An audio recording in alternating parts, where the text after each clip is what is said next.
We started our journey at 3 in the afternoon, one of the hottest times of the day. We are in the midst of August and we are determined to find our spot in the desert.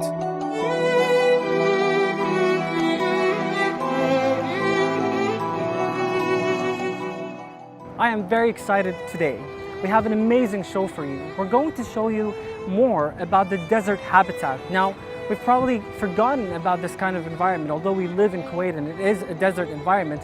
But we live in concrete houses that have ACs even in the winter, and we forgot about this kind of natural habitat and how the life form that is inside of it.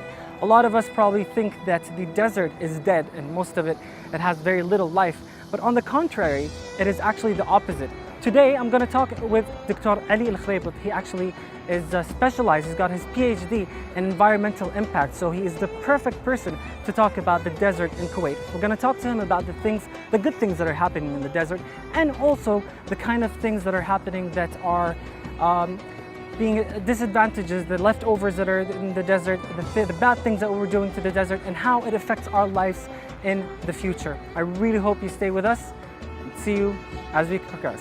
After getting lost for about an hour, we were all behind schedule. However, when we reached our designated spot, a sense of energy had come upon us. Being surrounded by a bit of nature, it made us determined and happy to continue.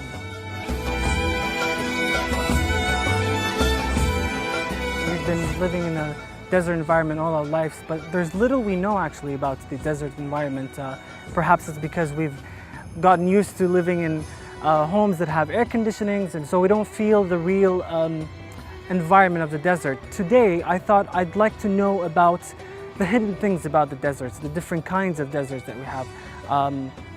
All these interesting things that we probably forgot or we don't know much about. So I'm sure you know a lot about the deserts. Tell me first about what kind of desert are we standing on right now, and what are the different kinds? Let me define ecosystem first, because deserts are like a type of ecosystems. And the definition of ecosystem, it is that a system that contains biotic, living, and also abiotic components, non-living components. And there should be some kind of interaction between these two components, the biotic and abiotic components, in order to call that particular system an ecosystem. Now, the type of the desert in Kuwait is a harsh desert environment. It's not a cold one, because desert can be divided or can be classified into two types, hot deserts and cold deserts. The difference between them is the temperature. The cold ones, it's all the time they are cold, and the desert environment, they can be cold sometimes, but during the day, it is very hot. As you can see from the temperature now, it is almost baking. So if you put anything like an egg, it will bake by itself. A desert is defined as a region that receives very little rainfall. It can be hot or cold. There are various types of deserts all around the world, from the harsh elements of the Sahara Desert in Africa to the 4 deserts of the southwestern of North America. Areas in Antarctica are examples of cold deserts.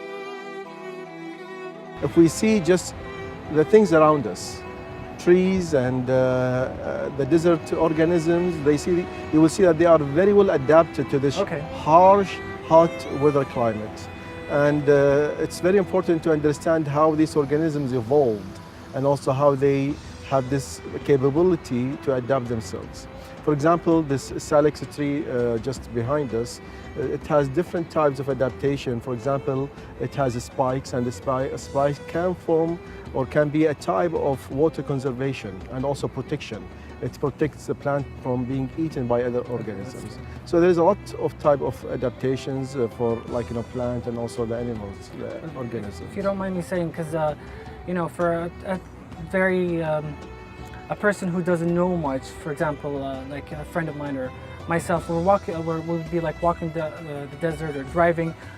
We see very little life, so we naturally feel like, oh, we can do whatever we want, perhaps a camp, put the car, put things down, and we forget, like you said, there's a lot of organisms that are adapting to this desert, but they're hidden. The reason why they're adapting is because they're hidden and we don't see them. So I don't know if you have anything to say about these people that probably do not know much about the desert and are kind of disrupting the ecosystem of it. Yes, yeah. Well, again, one of the characteristics of deserts, for example, the hot desert ones, is that the rainfall annually is about or less than 25 centimeter per year. And although we can see the desert, there's nothing in it, but in fact there is different types of desert plants, flora and fauna that inhabit these areas. But they are not dominant, they are not abundant because of the harsh weather climate. Usually, plants or animals, they thrive if the weather and the climate is really very good. There's plenty of water, there is food, plenty of food around them. But in a desert environment, there's scarce resources, very less water, very less the weather, the parameters does not support them to live in abundance in such ecosystem. Which I read some online about what's called the succession, the desert ecosystem succession, which the reason why, like you said, flora and fauna, they're not thriving is because there isn't a start, which is, let's say, water and then these small grasses and temperature. Yes. So there isn't much succession. Am I right? Yes, yeah. As I said, the whole life depends on water, and water is very scarce resources in this area, in the desert area. So they have to adapt. Otherwise, if they don't adapt, they cannot survive. And as Darwin said, survival is for the fittest, not for the strongest. So they have to fit themselves. They have to evolve, to adapt in order to live in this very harsh and very hot ecosystem. The low humidity and lack of cloud cover allows most of the day's heat to radiate back into space, even from rocks that are scorching hot in the daytime sun. The dry air is not a good storage medium for heat compared to humid air or large bodies of water. Dr. Ali, we saw an example just earlier of how, it was surprising for me how a piece of wood that's just lying on the floor, and we're thinking it's just trash, but there was an adaptation there, where there was a life going on there. Do you want to talk about that? Yes, in order, as I said, in order for these organisms to survive, they have to adapt, and to help themselves from the intensity of heat, they look for shade. So usually the activity, most of the desert fauna, they prefer to have their activities mainly at night, whereas the temperature is cold. During the day, they prefer to settle, to be dormant, and to look for shady areas. So that ant colony, as we have seen, it's shaded with a wooden board in order to have the moisture and also the shade, so to protect the colony from the intensity of heat. This is one type of adaptation. The other one is that they live in burrows. So if you see a lot of arrows in the desert, means that there's a lot of organisms living just beneath the soil, and the soil beneath them is moist. So if there is moist and there is some kind of an air current moving down, it can cool the burrow so they can survive. It's always moist even when you lift it, you can feel the moisture in the soil. Although it's in the mid of summer. Exactly. So these are an adaptation technique they use in order to survive in this very harsh environment and ecosystem. Dr. Ali, we come to a very perhaps controversial issue. Leftovers of the humans that come here and probably just picnic or camp or whatever it is. You just said this piece of log looked very much like a person, a human being came and threw it on the ground. And I've always thought to myself, this is the worst thing you can do to any kind of ecosystem, any kind of environment. But right now you're telling me that basically because of this wood, piece of wood, there's life going on in that. Exactly. So are these leftovers that we are throwing in the middle of the desert, are they, it seems like they have some kind of advantage, am I wrong? Well, I would say that their disadvantages are more than their advantages. If we see just behind this salix tree, you will see that there's a lot of garbage, waste being dumped after the camping activities. In Kuwait we have a season for camping, and we regret that people who camp, they don't follow just basics environmental protection measures. they bring all their households to the desert. They are moving from modern houses to desert to have this peace of mind. But what is the benefit of this peace of mind if you're bringing all your households appliances to the desert? You're bringing your fridge, your TV, your CDs, everything, bring them to the desert area. So there is no proper movement if they want this peace of mind. Yeah, you're just picking up your environment, your modern life, exactly, city and environment, transport it into the desert bringing area. it here. Exactly. You're causing more trouble, and you haven't learned anything about protection. About protection. Also, like the reason why I believe like our tranquility and peace of mind. Exactly, like our grandfathers and great grandfathers, we used to come during the spring to enjoy the spring of the desert. Yes, the blooming. Yeah. But like you said, we go inside tents that are supposed to be just for camping, and we see a full bathroom, full toilet, concrete, plastic, ceramic, you name it, it's all in the middle of the desert. Yes. This is really a problem because we have also done documentaries for Kuwait TV after camping, the camping season, and we saw a lot of debris, from this camping and the camping activities. A lot of charcoal, a lot of furniture being just thrown, a lot of electrical appliances, rooted plants, sewage discharges. So all these things are really disadvantages to the desert environment and ecosystem of Kuwait. This need to be regulated. There is some kind of now legislation to be released and some kind of controlling to manage the camping season. What do you think of that? Well, it's a good thing to do, but still it won't work. I think the best thing to do is that there should be established an ecosystem sector in Kuwait for ecotourism, in which in ecotourism there will be a proper management of desert resources, and these resources to be managed in a proper way, in a sound and sustainable way, so they will not be wasted.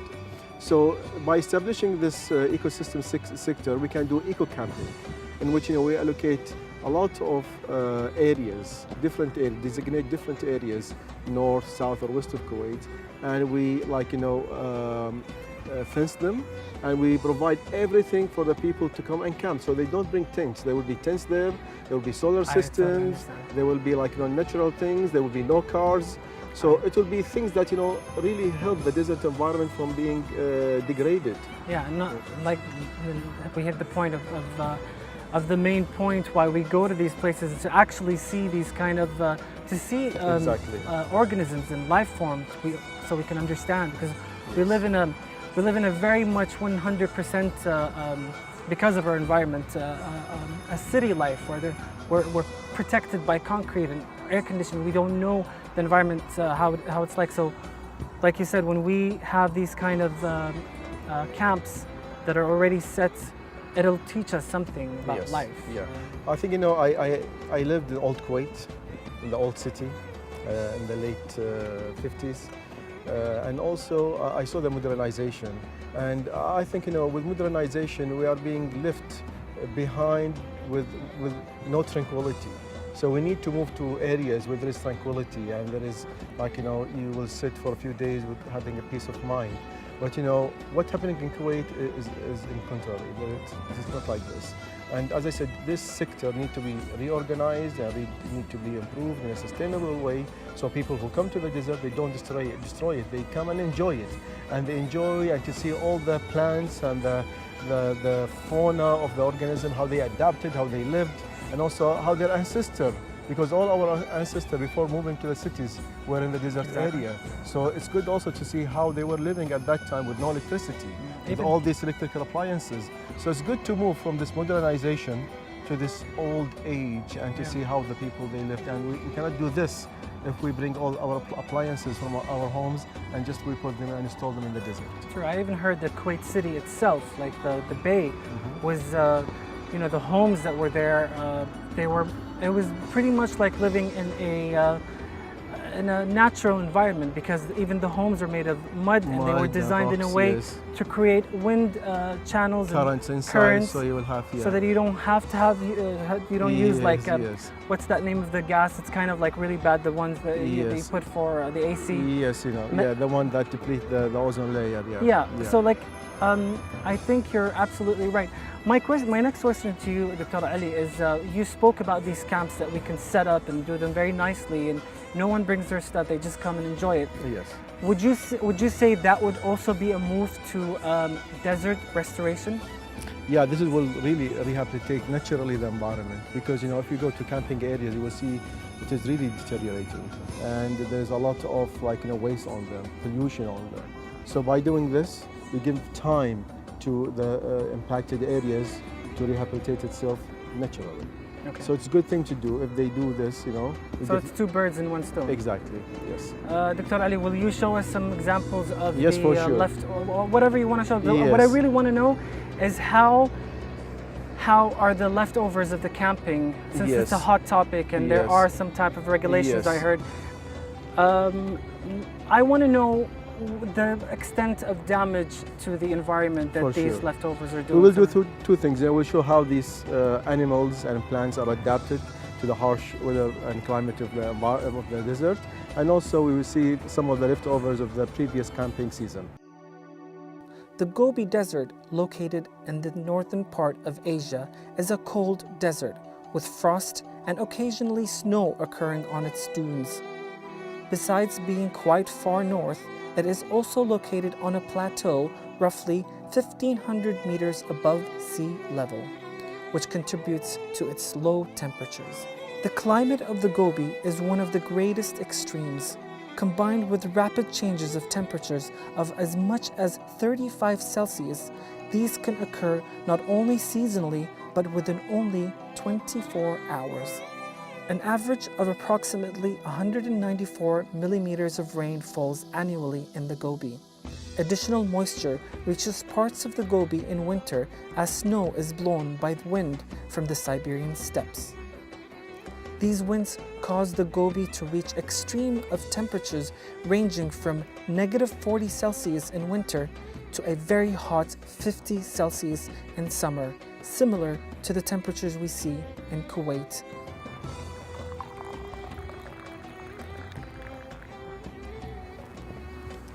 I'm basically taking my tea break. The crew is also taking their tea break. We spoke with Dr. Ali about the different kind of deserts and the ecosystem in general. We also spoke to him about the different kinds of flora, which are the plants, and why some of them have thorns, and why some of them have actually wax. So stay with us, and he's going to show us a bit more about the plants.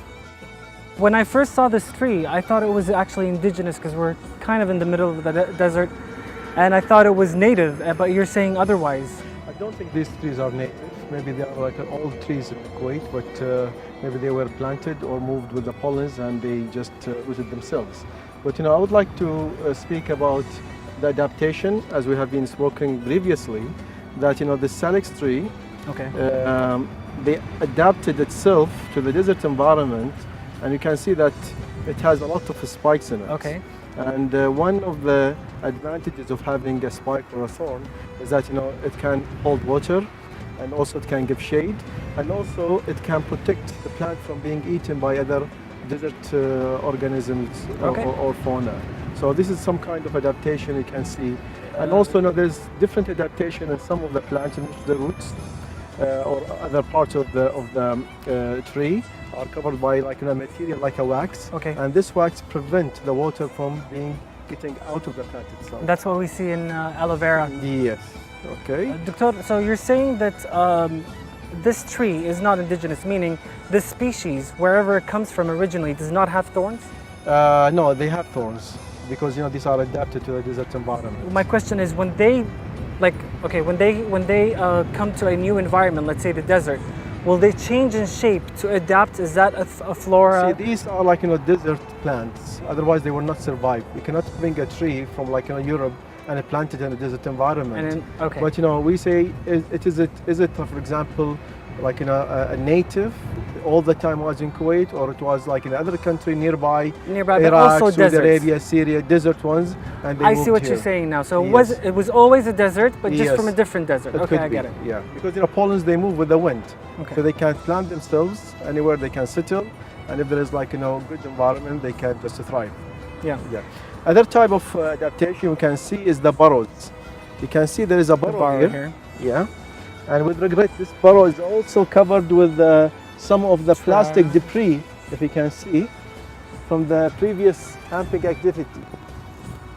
Okay, so burrows are very good adaptation technique in which desert fauna they burrow themselves beneath the soil in which Okay. there is moisture, and if there is any kind of current, it gives a cooling effect. I- So it is really a very good place for the desert fauna to be there, also for protection. So both it is a protection and also to have this. Dr. Yes.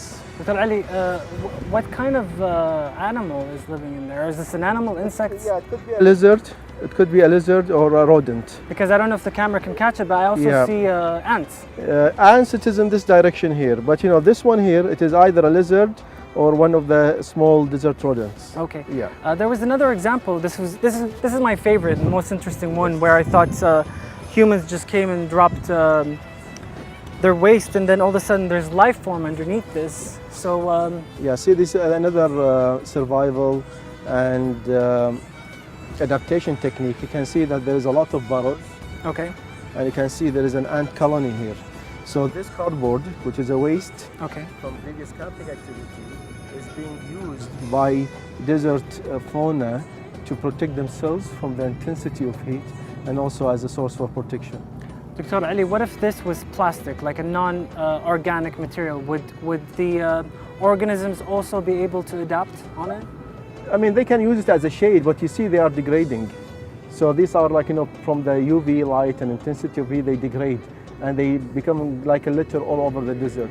So it's not advised to use plastic or bring plastic material, as you can see here also. So It's not good to use them or bring them with the camping activities. There's no advantage You want for to it. bring them, you have to wrap them, put them in containers to be collected, but not to be thrown. As you can see, there's a lot of waste here, just dumped from the previous camping season. Dr. Anwar, I also heard, I don't know if you've heard this as well, that there's a legislation or a law that might ban plastic altogether from Kuwait. What do you think of that? I mean, I think we cannot ban everything. We cannot ban, I was thinking the ban same everything, thing, just because we're misusing it. Otherwise, we have to ban cars, we have to ban True. airplanes, we have to ban commercial activities. True. There is something called sustainability. In sustainability, we have to move in parallel ways, letting the commercial and economic sector work, and at the same time let's protect the environment. Okay. So we need to move, in fact, in a parallel directions. And we need to manage the plastic. There is a lot of plastic now which is biodegradable.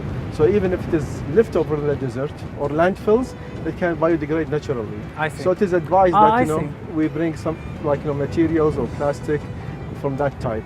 Oh, I didn't know that. It's a Biodegradable. It's a petroleum agent that is also biodegradable. It is biodegradable. So once you leave it in the environment, it naturally biodegrades. But it is plastic made from petroleum yes, agent. Yes, yeah. That's very interesting to know. Yeah. Desert animals have evolved to handle the desert's heat and lack of water. They have adapted their bodies and behavior to the desert's climate. Most can survive on small amounts of water, and many get all of their water from their food. Some drink maybe once a week and travel considerable distances to find isolated water holes and springs. Large animals seek shade during the hottest part of the day. Some animals dig a whole depression into the ground and lie in the cooler soil, while others are nocturnal, sleeping during the hot day and only coming out at night to eat and hunt. Many reptiles and other animals protect themselves from the extreme temperatures by spending their time in burrows. The scene that you see behind me is breathtaking. I'm sure you agree with me on that. It's in the middle of the desert. We're in the middle of August. I'm wearing a full shirt and I'm pretty comfortable. It's not hot at all. I'm enjoying myself. The reason why I'm mentioning the scene and the breathtaking scene that is behind me, and actually I didn't expect to see something like that in the middle of a city, but it does exist, and the reason why I'm mentioning it is for you to see it and for me to tell you that the next part of our episode, of our adventure, is going to be actually the heartbreaking part. It's what humans are doing to this habitat and what they're doing to actually kill the leftover habitat that we have. I'm not going to call them the enemy of the ecosystem, but in a way I cannot see this lightly at all. I hope this is going to touch a place in your heart for it, and I hope you're going to do something about it, as we are, the whole crew is trying to do something about it. So stay tuned to see this part of our adventure. Dr. Ali, this would have to be the funniest thing that we've seen so far. I don't know if you agree with me. A couch in the middle of the desert. Like two couches. Two couches again, Yes. you know. The trees may be native, but there's a plastic or whatever kind of couch that's man-made, and it's in the middle of this kind of ecosystem desert. What do you call that? Well, as I said previously, that this waste is from the previous camping season, and you can see worse than this waste. Sometimes you can see open septic tanks or sewage without septic tanks. So as I said, this sector, the tourism sector in Kuwait, the one especially related to desert camping, need to be regulated. Sure. And I think with eco camping, it will be a very good idea to be adopted. Okay, Dr. Ali, tell me. I mean, I don't want to get into the, because we don't want to like upset ourselves, because we're in the middle of a natural habitat, and we want to feel nice about our outing, me and you. But let's talk about the bad things that this couch in the middle of a desert is doing, or this bunch of plastic that's there. How these people that contributed in placing these here, how are they killing the organisms in the desert? See, there is one aspect related to ethics. Ethics mean good conduct. Okay. And I feel that the people coming to the desert area need to have this ethics in protecting this natural resources and also everything related to the desert ecosystem. So they shouldn't keep these wastes and all these type of waste in the desert area. They at least, after finishing their camping season, they should take all these back. If they don't want it, they should give it to recycling companies, or let any company who deal with waste to take it, or put them nearby Kuwait municipality waste containers. Dr. Ali, let me ask you about your opinion. You said ethics. In your opinion, how can we grow ethics of being environmentally aware for people that perhaps are not educated enough? Well, see, what's your opinion? Ethics come from our beliefs, and we are Muslims. So in Islam, we need to have all these good things, or our action need to be good. We shouldn't do evil things or bad things. So we should do only... Shouldn't do evil things towards each other and the environment. And the environment, because we should also protect the natural resources.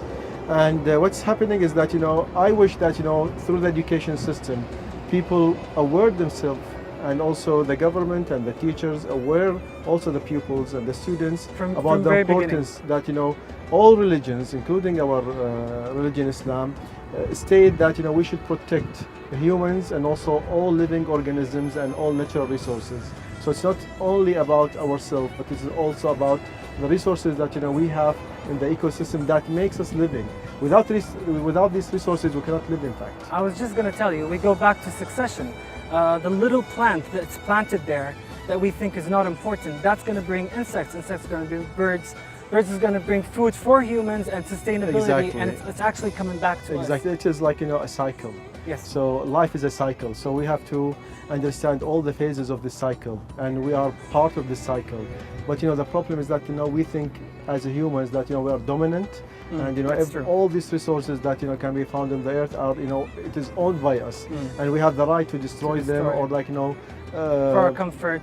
Yeah, for in a wrong way. Yeah. Maybe we can use it in a comfort in a good way, but we are using it in a very bad way. I keep seeing this couch, and I'm thinking Yes. a person was probably very comfortable sitting on this couch at some part of the Camping winter season, yes. camping season, And now he is creating the most, disadvantage A for waste problem, in fact. a waste Yes, problem. I'm sure yeah. if we pick this, there isn't a lot of life because Yes. I think this is polyester. So, Yes. like you said, it's not organic material. Yes.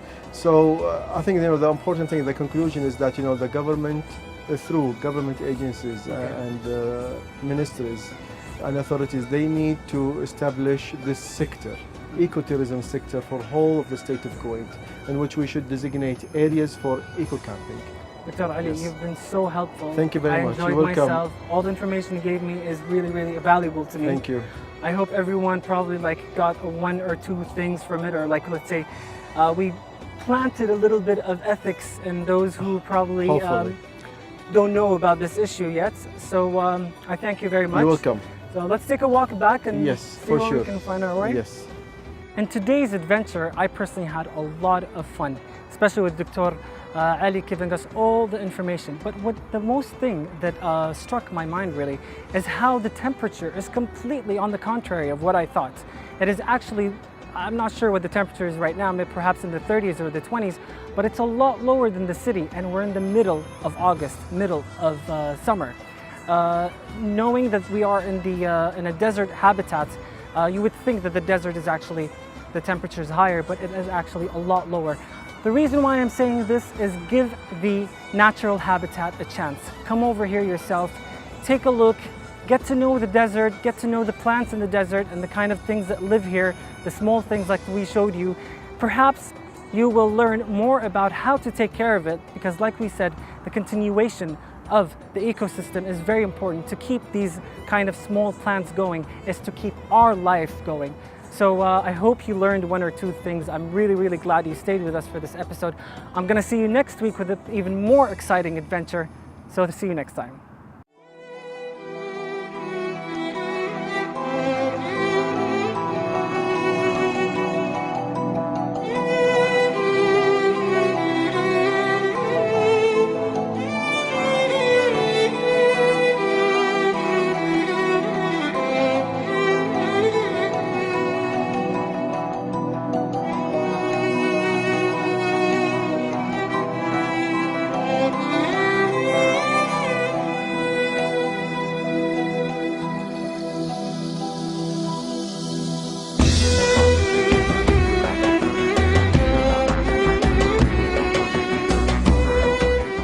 Planet, the love of nature.